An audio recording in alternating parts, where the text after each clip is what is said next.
I've always believed it's deeply ingrained in human nature to rank things. Something about taking a whole bunch of things and saying which ones are the best and which ones are the worst is so satisfying both to do and to watch. I mean, that's why tier list videos are so popular on the internet. Hell, even I've done a few. But when it comes to ranking a bunch of things that you all love, it can become much harder. And of course, when I say that, you know I'm talking about JoJo. JoJo is so perfectly structured for ranking things, the way it's broken down into 8, soon to be 9 parts that each have their own set of things within them that can be ranked. The JoJo tier list I tend to see most commonly is, of course, ranking the JoJo of each part. It's fun to do, and it's fun to watch others do it, as you usually get to poke fun at their bad takes. It's just something we all love. But for me, making the decisions as to where to rank them all is really tough because I do really love them all. However, I have to be honest in saying that Jonathan is one of my lower ranked ones. I do really like Jonathan, it's just when he's compared to all the other ones, he tends to fall short. But that's not because of his personality or his character writing in my opinion. The reason he tends to be everyone's least favorite is simply because you spend by far the least amount of time with him. Phantom Blood is a measly 9 episodes compared to all the rest, which are more than quadruple the length, minus Battle Tendency. But even then, Battle Tendency is 17 episodes, which is almost double Phantom Blood, and you get to see Joseph in part 3 as well. My point being that even though Jonathan is a really cool character, we just don't spend very much time with him. So my goal for this video is to really delve deep into those 9 episodes we spend with Jonathan, to closely analyze him and break down why Jonathan is the most underrated Joestar in the series. In my video I made about Fugo, I started off by simply breaking down his core characteristics and exploring how they affected his life, and based on how many of you ended up liking that video, it seems like that would be a good place to start here as well. When I think of Jonathan, I think honorable, courageous, and kind to a fault. Now I'm sure some people will hear those characteristics and think to themselves, that's why he's the most boring Joestar, because all those traits are super bland. All Joestars have those characteristics, and to a certain point, that's correct. However, all Joestars have those traits because of Jonathan. Since Jonathan was the first JoJo in the series, he set the precedent for all of his descendants. Let's say, purely hypothetically speaking, if Jonathan was a less kind person with a bit more selfish goals and, I don't know, a somewhat morally gray standpoint, then all the other JoJos would have likely inherited those qualities. He was the first one to do it, and he showed these characteristics the best, but I want to focus on the more interesting and unique quality, his absurd amount of kindness and mercy. No other JoJo or character in the whole series, in my opinion, is on the same level as Jonathan with that. All other JoJos are incredibly courageous and fight with honor, as well as being very kind, but Jonathan is the very embodiment of it. He's the ultimate gentle giant character, and this is seen constantly throughout the part. Jonathan's kindness is the thing that ended up being his greatest weapon, as well as his weak point. He's constantly trying to see the best in people no matter who they are or the context of the situation, acting like a kid who just learned what Undertale is for the first time. He seems to share this sort of kindness with his father, who also did similar acts, like when he gave the ring to Dario and saved him from the death penalty, even though he knew Dario was a lying thief. Of course, we all know that came back to bite him, however, even though he was trying to be a good person.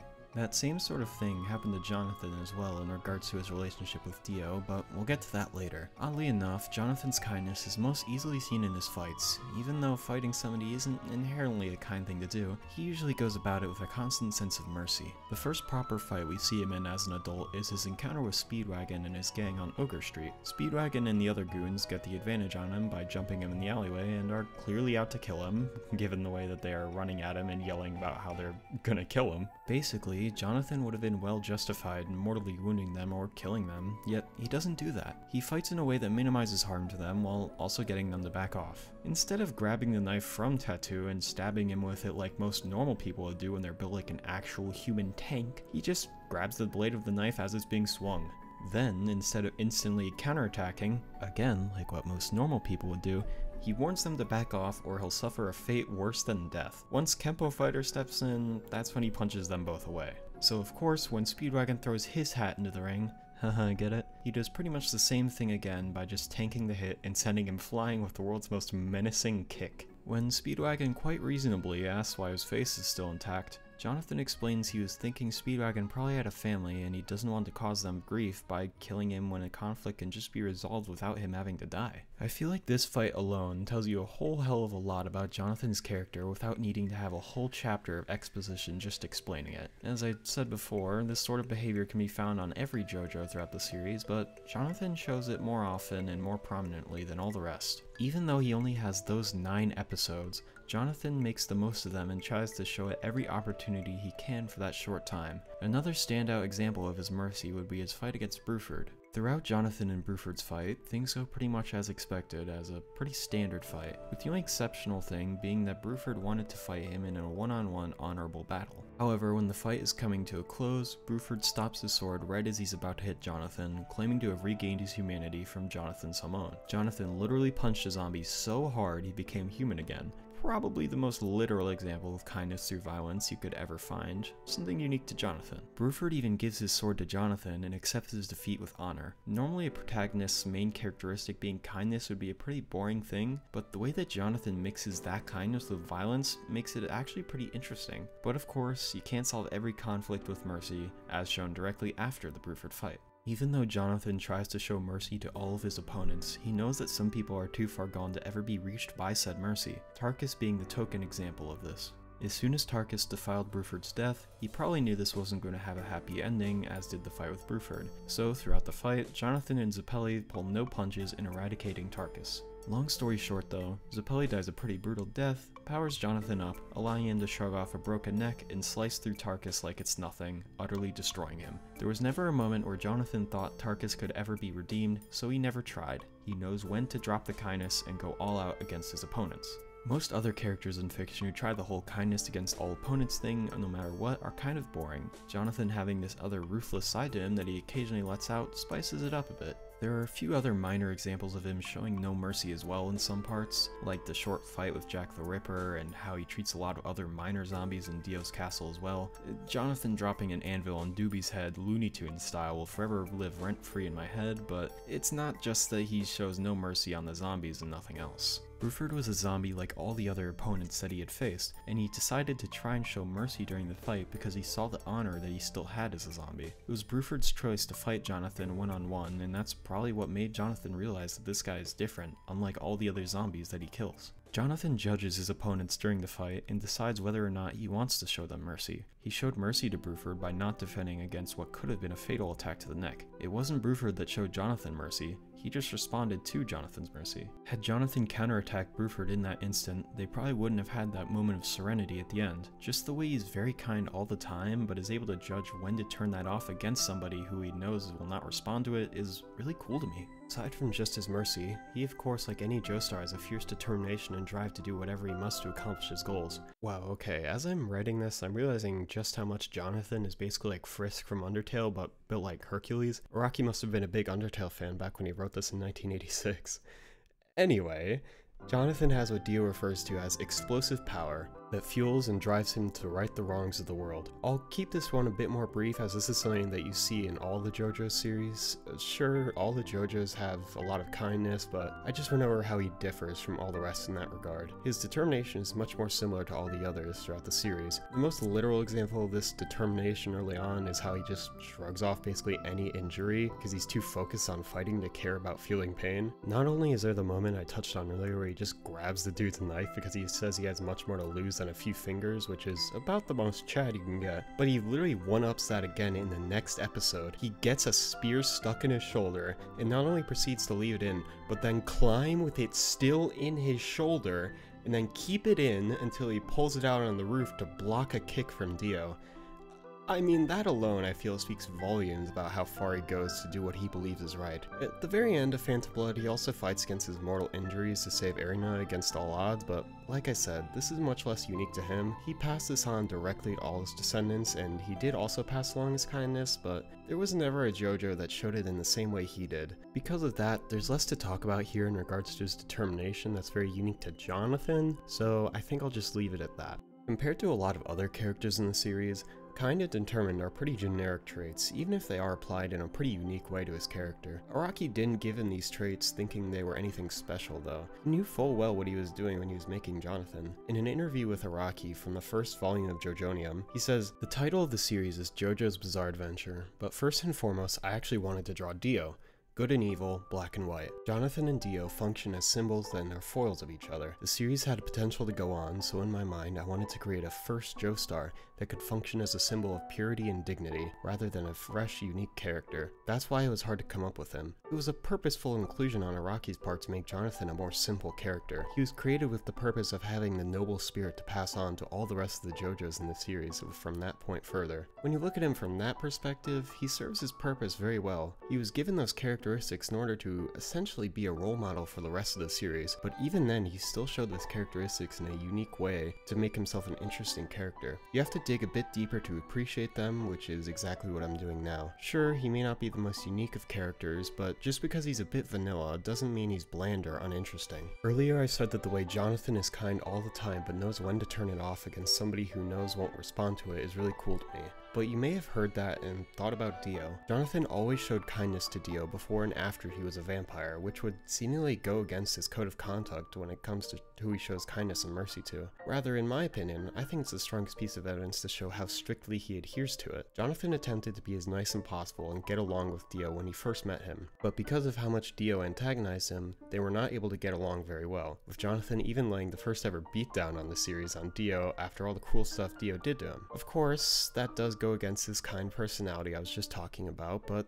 that applies more to adult Jonathan. And even though he is pretty nice as a kid, he was still a kid. Of course any kid's gonna get furious after all the straight up evil stuff Dio did to him at the time. As they got older, however, they did eventually start to get along and act like proper brothers, even though the whole time Jonathan did have some underlying suspicions of Dio. In episode 2, when we see them as adults for the first time, he seems to have forgiven Dio somewhat for all the things he did to him as a kid, which I feel that alone speaks volumes of his character. I mean, I feel like I speak for most people when I say that I would never forgive somebody that killed my dog in an incinerator and kissed my girlfriend, but the fact that Jonathan was able to get past that, as well as some other things that he did to him as a child, shows how forgiving he is. And not only did Jonathan forgive Dio for the most part, he forged a seemingly genuine bond with him. Of course, we the audience know Dio is just faking kindness to Jonathan to get along so he can inherit part of the Joestar fortune, but it does seem like he inadvertently began to respect Jonathan over the years. I think even if you absolutely hate a person and would never dream about befriending them, if you were to spend 8 years pretending to be their friend, you would no matter what at least gain some level of respect and genuine friendship with them. Dio may be a monster, but at this point in the story, he was just a normal person. He does have a heart, just a really small, cold one that froze over with the death of his mother when he was a child.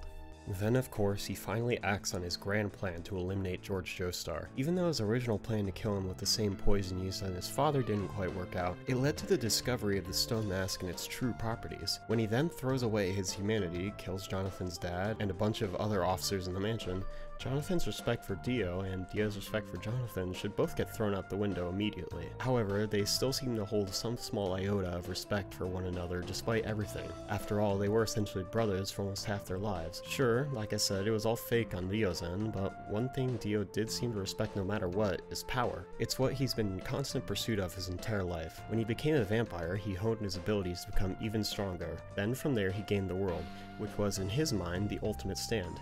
An ability which he attempted to train to its fullest potential by defeating the Joestars and drinking their blood. However, even that wasn't enough for him. His desire for power even further led him to the pursuit of heaven as the ultimate climax of everlasting power. Therefore, because of his obsession over power, it became the only thing that he saw in people. Thus, Jonathan became the first ever person who he seemed to respect up to that point in his life. Of course, later on he would grow to respect Pucci, and even then having some respect for his subordinates in part 3, but in Phantom Blood there was nobody else in his life that he ever felt was deserving of his respect. Obviously he held no respect for Jonathan at first, but it was probably after Jonathan beat the hell out of him when they were children that he began to see his power shine through.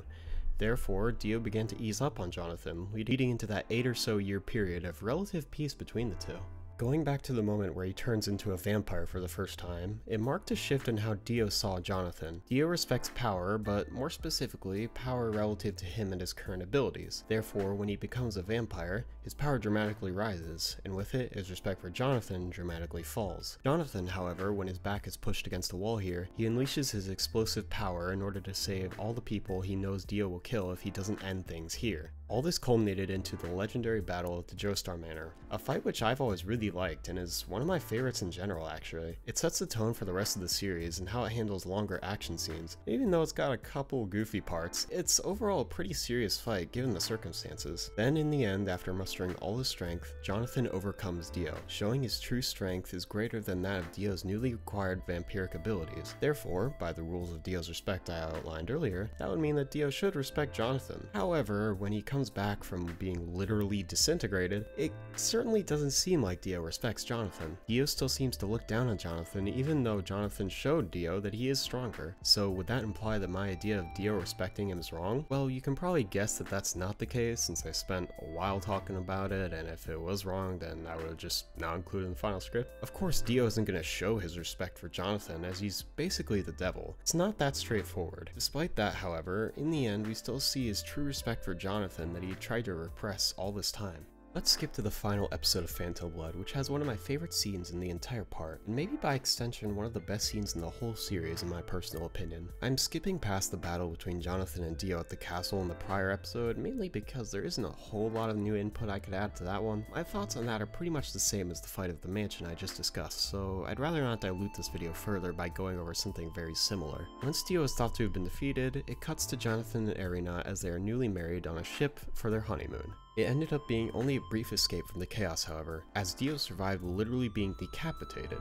As they speak for the final time, Dio expresses his final thoughts on Jonathan, literally saying that he has come to respect him. Jonathan proved that he is more powerful than Dio in their prior fight at the castle. With that proof of strength, Jonathan has become the only man that Dio respects, and thus his final gift to Jonathan is a painless death so he can use his body to achieve at least a fraction of the power that Jonathan possesses and combine it with his own. As Dio says, this is what he believes to be a gift, a proof of his respect for him. Jonathan was, to my knowledge, the only JoJo to get a villain to blatantly admit their respect for the JoJo, the most evil villain in the series at that. Just that alone I feel is cool enough to make anybody like Jonathan, but it doesn't stop escalating from there. As the ship descends into pandemonium and Jonathan lays there dying of a mortal neck wound from Gio's attack, his only thoughts are of how he can save Erina from this hell, as he always has up until this point. After Wang Chan insults Jonathan, Dio says that he won't tolerate any insults towards Jonathan, and that he deserves a swift death. Just a moment ago he said that he respects him, and now he's acting on that proof of his respect, even calling Jonathan his dear friend. Even after all the insane chaos that was their life together, where they were constantly trying to kill each other, even Dio, who is quite literally supposed to be the devil, puts aside his cartoonishly evil attitude when he deems it fit. To be fair, he is quite literally killing him here, so you might wonder how this could be seen as him putting aside his evil somewhat, but